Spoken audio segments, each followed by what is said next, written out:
Mesdames, Messieurs, bonsoir, bienvenue dans cette édition spéciale sur AR1, consacrée à ce dramatique incendie qui a touché la célèbre cathédrale Notre-Dame de Paris hier soir à 18h50. Alors qu'après une nuit de combat contre le feu menée par les sapeurs-pompiers de Paris, la cathédrale est maintenant sauvée mais ravagée. Nous allons dans quelques instants revenir sur l'émotion et les réactions des Français, des politiques, des croyants et non-croyants et même du monde entier. De plus, nous ferons le point sur le début de l'enquête menée pour comprendre les raisons de cet incendie. Nous aborderons également la question de la reconstruction à J+1. Mais avant, retour en images sur le film de cette soirée et de cette nuit dramatique avec ce reportage signé Steven Combe et Alexis Terrier. Alors que la cathédrale Notre-Dame était en proie des flammes, des centaines de personnes s'étaient émassées devant elle hier soir.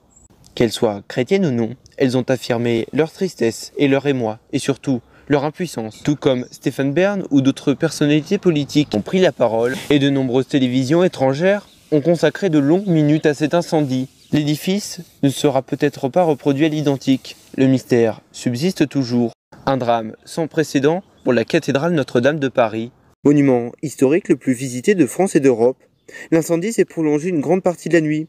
Plusieurs centaines de pompiers étaient mobilisés et des centaines de Parisiens ébahis devant l'ampleur du feu. Selon les premiers éléments de l'enquête, c'est dans les combles que l'incendie aurait démarré. Un endroit très difficile d'accès, cerné d'échafaudage, au cœur d'un vaste chantier de rénovation lancé depuis l'été 2018. Ravagé par les flammes, la flèche de la cathédrale s'est effondrée peu avant 20h. Après avoir craint de ne pas pouvoir sauver le beffroi nord, le chef des pompiers a ensuite annoncé que la structure de la cathédrale était sauvée. Quant au trésor de Notre-Dame de Paris, la Sainte Couronne, la tunique de Saint-Louis, un morceau de la croix et un clou de passion avaient été évacués et sauvés de cet incendie. Des incertitudes demeurent toujours quant au reste des œuvres, notamment au grand orgue et aux 76 tableaux qui étaient présents. En ce mardi matin, la situation reste toutefois précaire. Aux alentours de 10h, le porte-parole des pompiers a annoncé que le feu était éteint. Emmanuel Macron, qui devait s'exprimer ce lundi soir et faire des annonces en réponse à la crise des Gilets jaunes, a décidé de reporter son allocution. Il s'est rendu sur place avec le Premier ministre, le secrétaire de l'État, auprès du ministre de l'Intérieur.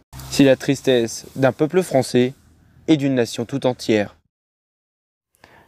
Comme vous avez pu le voir, l'émotion était présente hier soir et encore ce matin. Je vous propose de regarder le témoignage d'une étudiante parisienne des images de nos confrères de l'AFP. Première chose que j'ai découverte à Paris quand je suis arrivée, c'était Notre-Dame et ce bâtiment, toute sa splendeur, toute sa signification pour la France, le voir tomber comme ça et le voir si fragile, c'est douloureux. Et suite à cet incendie, la majorité de la classe politique a fait part de leur émotion. Vous pouvez voir sur votre écran de nombreux tweets politiques de tous bords. Ils saluent notamment le courage des sapeurs-pompiers de Paris qui ont mis en danger leur vie pour sauver les œuvres présentes dans la cathédrale et qui ont été mis dans un lieu sûr. Les Républicains, le Rassemblement national et la République en marche ont décidé de mettre entre parenthèses leur campagne pour les prochaines élections européennes. Du côté du chef de l'État, il devait intervenir hier à 20h à la télévision afin d'annoncer les mesures et les réponses suite au grand débat. En réponse aux Gilets jaunes, il a évidemment annulé cette allocution et s'est rendu sur place peu après 20h afin de rejoindre la maire de Paris, l'archevêque de Paris et l'ensemble des forces de l'ordre et pompiers.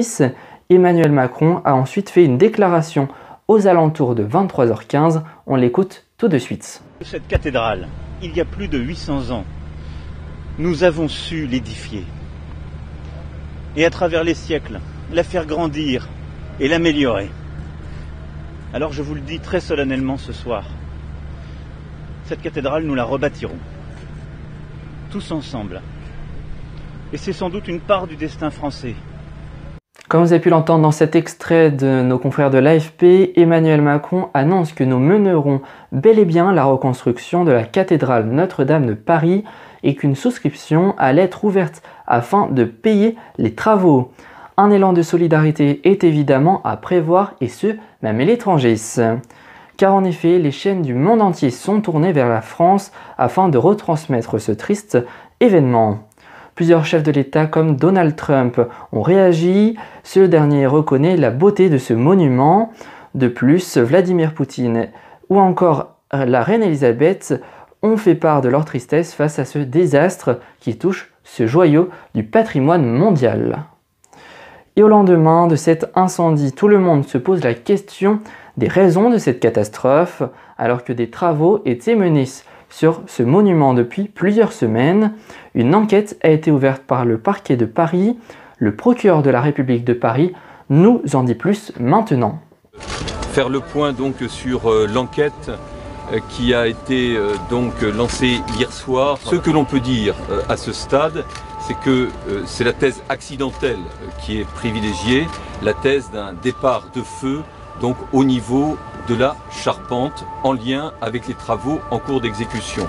Rien aujourd'hui, je dirais, ne va dans le sens d'un acte volontaire. Des investigations qui vont débuter par des auditions et des auditions de témoins. 5 entreprises intervenaient sur le site et donc dès aujourd'hui ont débuté des auditions d'ouvriers, d'employés de ces entreprises qui sont près d'une quinzaine. Comme vous venez de l'entendre, la thèse accidentelle est donc privilégiée et des expertises et interrogatoires sont toujours en cours afin d'en savoir plus. Du côté de la possible reconstruction abordée par Emmanuel Macron, notamment de cette charpente complètement brûlée, cela pourrait prendre du temps, certains parlent de dizaines d'années, voire même une décennie. Pour l'instant, l'heure est à la surveillance pour éviter toute reprise de l'incendie, puis la consolidation de la cathédrale sera nécessaire afin d'envisager les travaux de reconstruction. Voilà pour ce que l'on pouvait dire sur cet horrible incendie de la cathédrale Notre-Dame de Paris, ce joyau du patrimoine français connu de tous, notamment grâce à l'art et à la littérature de Victor Hugo. Merci à vous de l'avoir suivi. Merci également à Alexis Terrier pour la réalisation. Steven Combe reviendra évidemment samedi dans son journal de 13h sur cet événement. Quant à moi, je vous souhaite de passer une excellente soirée. A bientôt sur AR1.